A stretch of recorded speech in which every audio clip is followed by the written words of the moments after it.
মাখিও।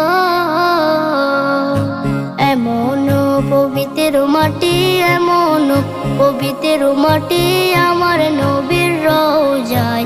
তোমরা যদি যাও গো মদিনায়, তোমরা যদি যাও গো মদিনায়। ইয়া রাসূলুল্লাহ ইয়া হাবিবাল্লাহ, ইয়া রাসূলুল্লাহ ইয়া হাবিবাল্লাহ। মদিনা শরীফের মাঝে বেহেশতের বাগান আছে, সেই বাগানে শুয়ে আছেন, সেই বাগানে শুয়ে আছেন প্যারা নবী মুস্তাফায়।